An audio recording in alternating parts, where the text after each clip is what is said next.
Janet with Try It Like It, Create It, and what I have in front of me here today are the color cubes by Sarah Renea Clark. And so you can see that there are two boxes. One is cube 1 and one is cube 2. When you open up the box, you will see inside that the cards come in a numbered order. All right, and then there's also an instruction sheet at the very beginning of the box, and then on top of the box is a sticker, and it's hard to see, but what this is a white sticker that says number 2. So if you want, you can place it somewhere on your box to let you know that this is the second box and this is the first box. They both have the same sticker code, or a sticker in each with the corresponding number. So if I go ahead and open this one up, you'll see that it too has a sticker in there, and I can tell you that this one says number 1 on it. It comes with the instructions in the front as well. And then you want to put the box lid back on, and let's take a look at the cards themselves. So what do we see here? We have a card with an image and a number in the corner. We have the colors that are pulled from the image. Talking with Sarah, I found that the order of the colors down here are just in a pleasing order. They do not relate to any lighter to dark, or a dominant to less dominant color order. They are just in a pleasing order at the bottom. So you can take a look at your colors, but don't read anything into the order of those colors. You know, I know some artists will use this as their palette and refer to the card number, so that if you have your own color block, you can then find that same card and look for the colors. Now, if we flip the card over, you'll see that it has those same colors listed here. And the reason that they are printed on the side like this, where it's cut off, is so that you can hold this up to a color chart, up to your color swatches, whether it's markers or paints or pencils, and see which matches with each color. You'll also note here that it has a name.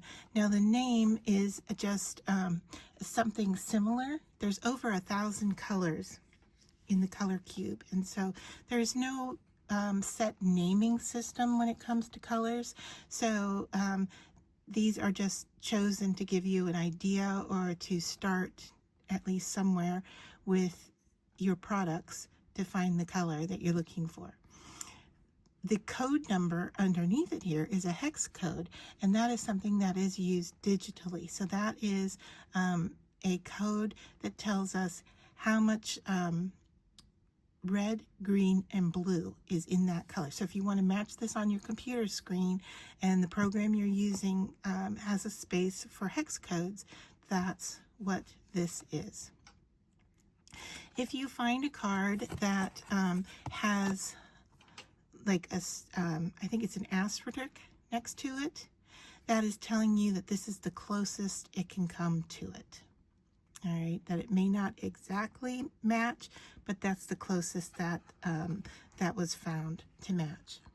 Now, if we look at the other side of the card, on the right side of the card, what you will see here is the original color is down the center here. All right, so these right here down the center match these colors here that are pulled from the image on the front.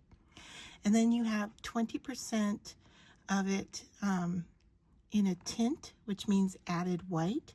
So this is 20% of this color lighter, and this is 20% of this color darker. That means it's added with black. So you've got a range here of value from white, the color, and black mixed in with the original color. If you find that you cannot afford both cubes, speaking with Sarah, she recommended that cube number 2 would be the one that you would want to purchase if you can only afford one. So I hope going through these and how they are set up helps you understand what you're looking at.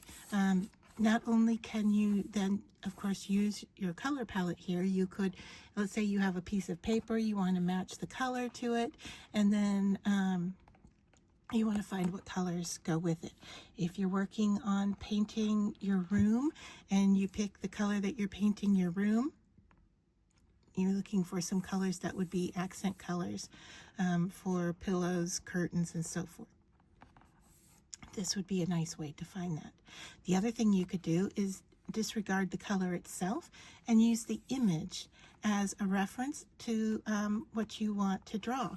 Another fun way to use your cards would be then to go in and randomly pick out a card.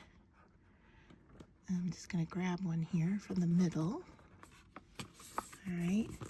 And, all right, these are so totally different images. But let's say I'm going to draw this image, but I'm going to then create it with this color palette.